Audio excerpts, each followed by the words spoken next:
So as many of you know, on this channel, I like time trialing and triathlon. This is one of my favorite toys for sure.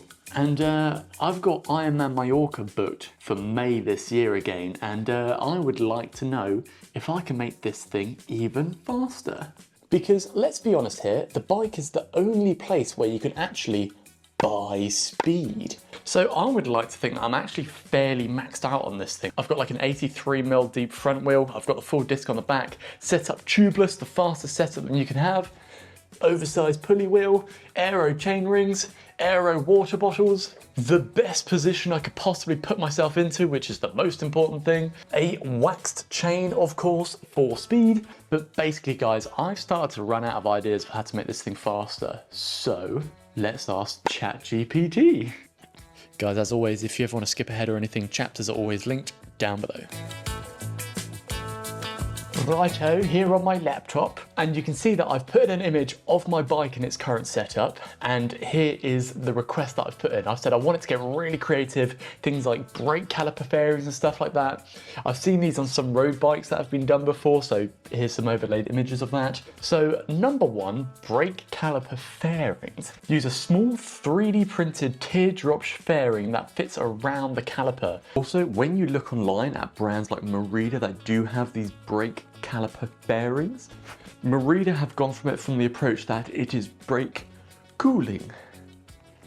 Yeah, right. Right, before I get on to my first, I would like to talk about how I've managed all of these upgrades. So, my objective has been to try and stick within the triathlon rules. So like Ironman, challenge rules. And basically these are super hard because effectively they're down to interpretation. They're not like Formula One that specifically states things. It's up to the person on the day. So I've kind of, everything that I've got, I've kind of tried to decide that it has a multi-purpose function to it, if possible, to bend around these rules. Let's get into the first one. So for the brake caliper fairings, I kind of 3D printed like a demonstration of what might be possible. You can see here that I've blue tacked this on here. And I also made something very similar for the rear here, just this flexy piece of cover that just fits in there basically and covers the calipers, which hypothetically should smooth out the air and make it quicker. But of course there are a number of issues with this. Initially I was going to design it so it clamps onto the bolts here, but they'll have to be quite thin, and if anything fails, well, these are your brakes. They are the most important thing on your bike. Secondly, brakes obviously get very hot. 3D printed plastic and stuff obviously gets melted through an extruder and then it prints the object below. And what you might find happened is if this is up and touching the brake calipers as it is now, well, you might melt some bits off and it's going to fall onto the disc brakes. And once again, you might compromise your braking. So for a safety perspective, these are 100%. It did, however, run me into this, which is from TI parts or TI parts, where basically you can see that the inside of the rotor is filled in.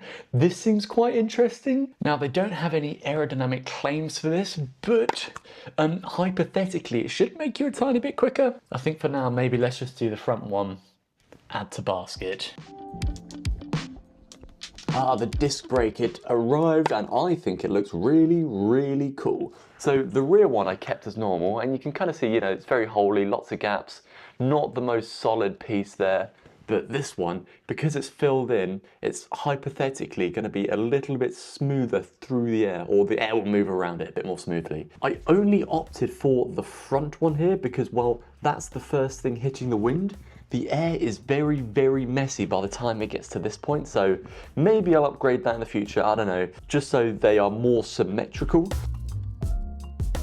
Next up on the list is fork wheel gap fillers. So I can only assume that it's talking about the gap between the fork and the wheel there. To be honest, Chat GPT, I don't think that this one is gonna be viable. If you guys think that I've got this one wrong, then maybe stick it in the comments below as to what you think it might be talking about. I'm not totally sure. The only thing that I can think that it may be thinking of is to be adding like a strip down here to basically deepen the fork.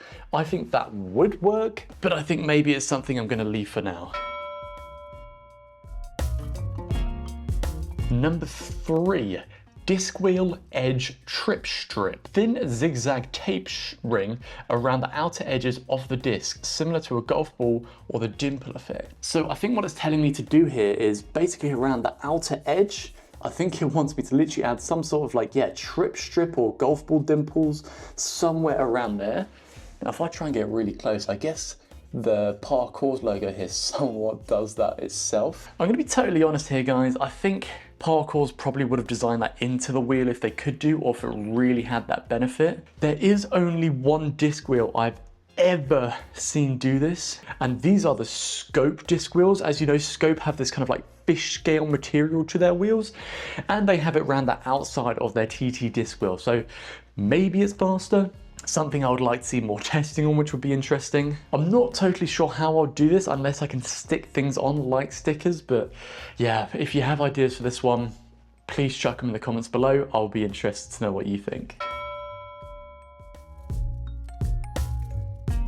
Number 4, chainring air shield. Now, this is an interesting one why I spoke about it, because this is already the Rotor Aero chainring. It's already filled in. You can't get too much more aero than this. Now I have seen one thing from Aero Coach which is quite smart, whereas you see there might be a little gap here between the chain and the actual chainring itself. It doesn't quite sit flush. And Aero Coach have their Aero chainring, which, well, effectively fills that gap in there, which is pretty damn smart, actually. Another thing here I think Chat GPT is thinking of is if you don't have this filled in, like this is here, Easy Gains have effectively a small chainring like that, that basically makes any normal crank and chainring combo into an Aero crank and chainring combo. But sticking on this bit, this did get me onto their website, and you can see that they have like a front derailleur guard. Now I have seen this before, but they never used to have options for Ultegra mechanical on the previous version, but it looks like they do have it now, so add to basket. The nice thing about this one is that they do have aerodynamic claims on here. At 0 yaw at 30 k's an hour, they reckon it's about a 2 watt saving. At 40 k's an hour, they reckon it's about 4 watt saving. And at 50 k's an hour, they reckon it's a 5.8 watt saving. Now those are some claims right there. Do I believe that's true? Maybe a little bit on the perfect condition exaggerated side, but I reckon there are some gains to be had there. I know going 1x does actually have an aero increase as well, and I think the number normally stated around this range is around, at 40 k's an hour or 45, it's roughly about 4 watt saving to remove that front derailleur. I don't want to remove this front derailleur because I'm going to be climbing up a big mountain, Col de Femina, on the Ironman course here. This one was a little fiddly to put on, but mainly simple. You just use the main bolt that you use to put on your front derailleur to get the chain tension right and stuff. It takes a bit of playing around, but yeah, looks like it should be slightly more aerodynamic and clean up the area from that front derailleur. Number 5, a seat post wake fin. Now, as we know, as we punch a hole through the air, there is like a low pressure weight behind and you're almost sucking you back. And I guess this just wants me to fill in that space behind me. Now I do have the option here of, on my full Ironman, I have a bottle behind me. The bottle thing here is very much an it depends scenario. For some people it might be slightly quicker, for some people it might be slightly slower, depending on how high it is and the angle of the bottle and everything like that. So obviously you can make fairings fairly easily, but obviously within the rules this would be very illegal. So I remember like CTT like a few years ago, a lot of people were running bottles behind them, specifically aerodynamic bottles. So this got my mind running. Basically I got on Fusion 360, 3D printed out something that would ideally hold the perfect aerodynamic bottle. I then hot melted some inserts to put into the piece because this way it can then perfectly accept normal bottle cage bolt. But as you can see here, it looked pretty big and pretty bulky. Confident that it would work aerodynamically, I must say. But yeah, I feel like it was too big and would act as a fairing. So got back on Fusion 360, printed out another version, and as you can see here, it's a lot sleeker, a lot slimmer. So put my metal inserts back in again, got the bottle back on, and as I hope you can see, yeah, it looks a lot sleeker. I've also filled in the gap that was here last time, so hypothetically it should be even more aerodynamic than the first one because you're extending the seat tube there. And finally, because of the design of the cage, of course it perfectly accepts and locks in these bottles, but it can also hold a normal bottle as well. So functionally, for carrying extra liquids, that I'm really proud of. Bottle aerodynamic sock.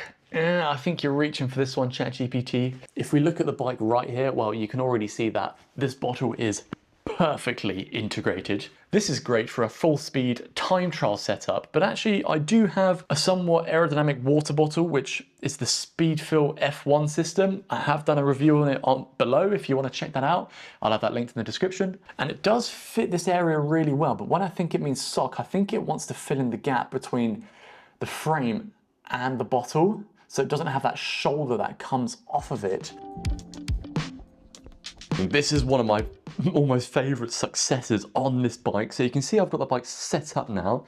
So I've got my drinking straw that sits between my arms here, goes down, and I've basically taped it to the back here to almost extend the fairing of the bike here. And then on the bottle itself, you can see on the previous images here, well, there's quite a big gap between the bottle and the frame. Now that obviously can't be the most aerodynamic thing in the world, so as you can see, I've printed this here. You can see that it took me a few versions to get there. This was version 1, it was just a little bit too long.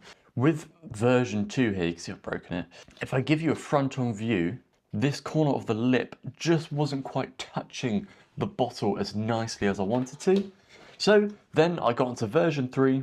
As you can see, I thickened the base a little bit, and I also kept a hole in the bottom so I could print it all in one piece. It slides on very easily, and it's basically just held on by this squishy pad here, very simple. But I've also added a lip to the side, and this lip effectively makes this fairing hug the bottle better. And of course, it perfectly fits the frame shape going down the side here, and then perfectly smooths the air out onto the bottle, and this is going to act like a fairing itself as well. This one I'm actually pretty proud of, because the down tube here does get narrower as it gets towards the top, so more of this bottle was showing out the sides. Aero cable micro fairings. Here's what I think it's referring to. Now, yes, I have some cables hanging out behind because I have a mechanical shifting time trial system here. And well, according to Josh from Silka, the kind of general rule is for every 10 centimeters of cable, you add about 1 watt to your aerodynamic drag. And well, there's probably about 10 centimeters on 2 different cables right there. But I will say it is, well, most of it is practically hidden by the front mono riser there, so actually I've barely got anything sticking out. I think it's asking me to add like a small, very tiny, thin fairing around the back of it, wrap some heat shrink around it and make this more of a teardrop shape. But to be totally honest, because it's already mostly hidden, I think that's really, really stretching it. Sorry to interrupt, I am going to pause the video here because it's getting rather long. Part 2 will be out in a few days. If you found this first bit very interesting, arguably part 2 gets more interesting, I think. So yeah, definitely check that one out if you've watched all the way through on this one. And of course, I've added a few bits on, so I'm going to weigh the bike in for you. And it is actually edited this time, so unlike last time where I said there'll be a video out soon, this one actually will be. Sorry.